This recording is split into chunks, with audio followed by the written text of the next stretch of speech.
When wishes come true. Subal Chandra's son was called Sushil Chandra, but people always aren't true to their names. Which is why perhaps Subal, whose name means the strong one, was actually quite weak, and Sushil, which means gentle and quiet, was just the opposite. The son Sushil drove the entire neighborhood mad with his antics, and this made his father itch to punish him.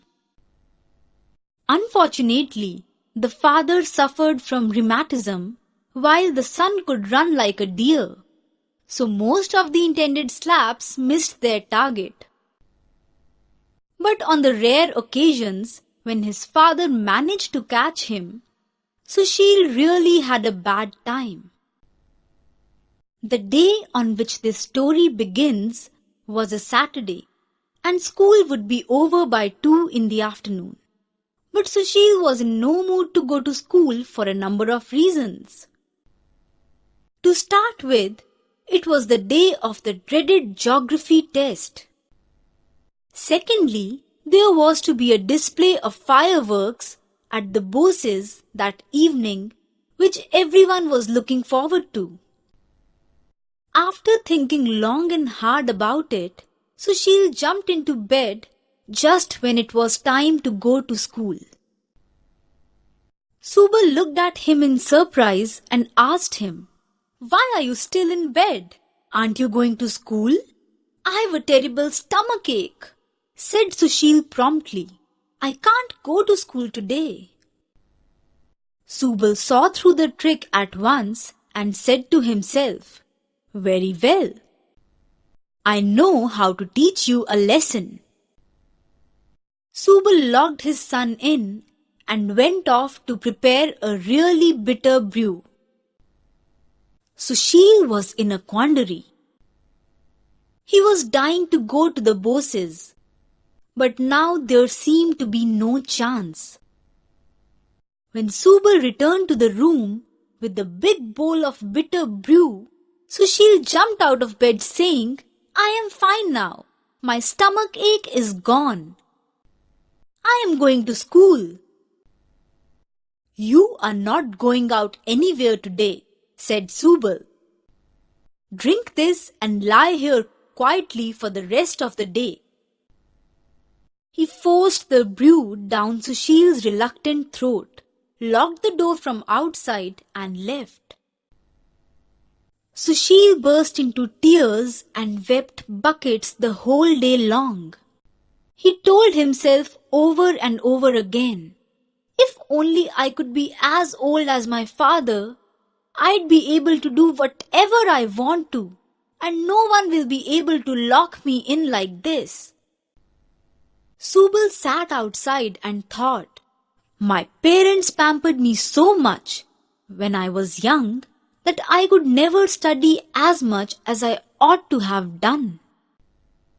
If only I could be young once again, I wouldn't waste a single minute playing. I would spend all my time studying hard." It so happened that the goddess who grants wishes was passing by just then. She heard both Sushil and Subal and decided to grant them their wishes. Appearing before Subal, she said, "Tomorrow morning you will be as young as your son." To Sushil she said, "From tomorrow you are going to be as old as your father." Both father and son was delighted. Usually, old Subal could never get any sleep in the early part of the night, but fell in deep sleep towards dawn and slept late. But when the sun rose the next morning, he almost jumped out of bed and discovered that he had grown quite small.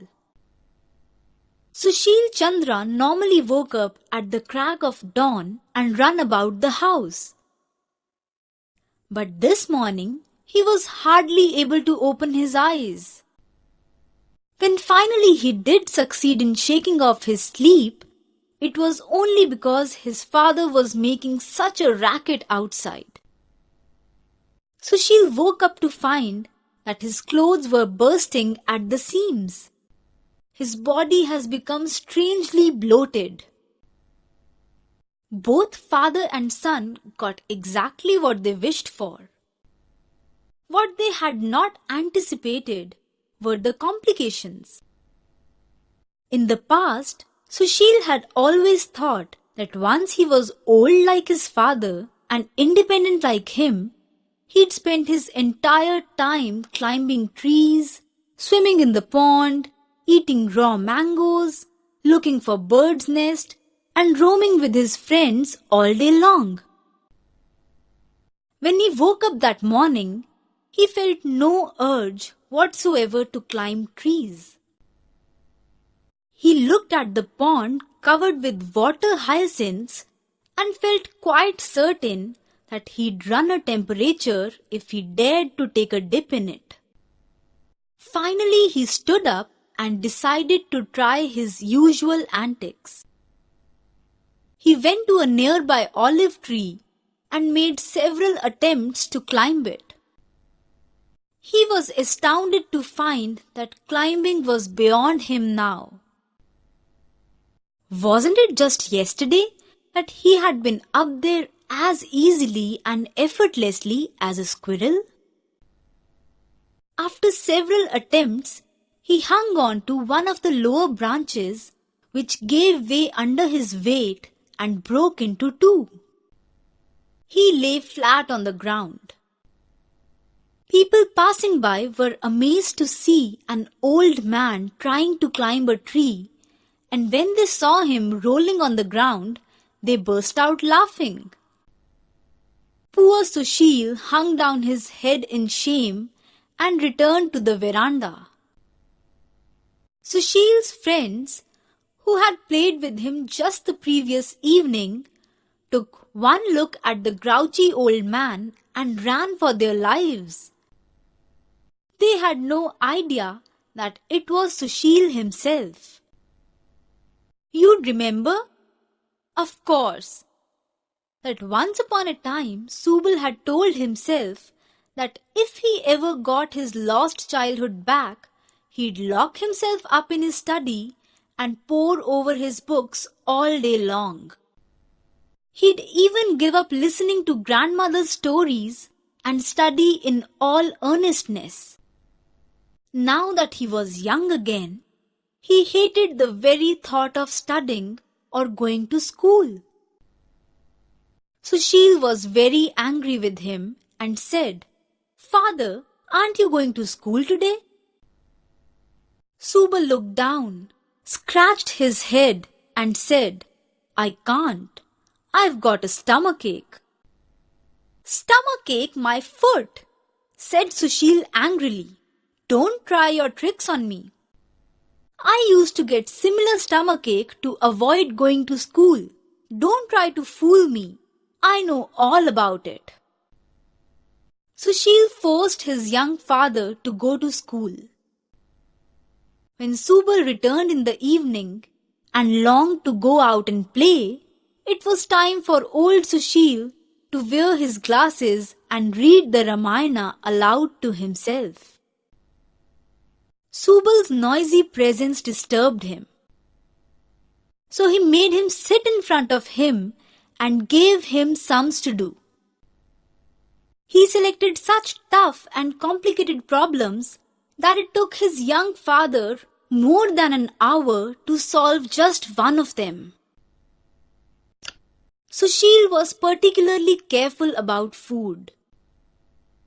When his father Subal was an old man, he had a lot of digestive problems. The slightest overeating would bring on an attack of acidity.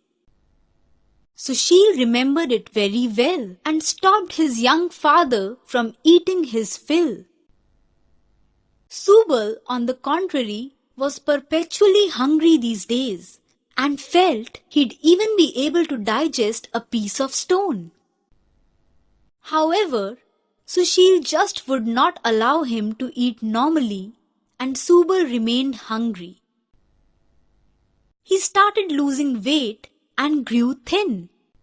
Sushil was afraid that he was really ill and made him swallow all kinds of pills and powders. Old Sushil also had his own problems.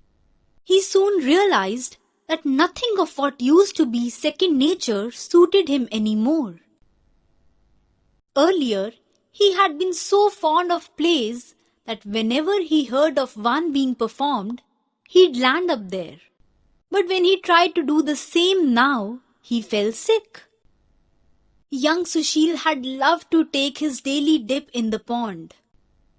But the moment he tried it now, his rheumatism increased so alarmingly that he had to see a doctor for 6 months.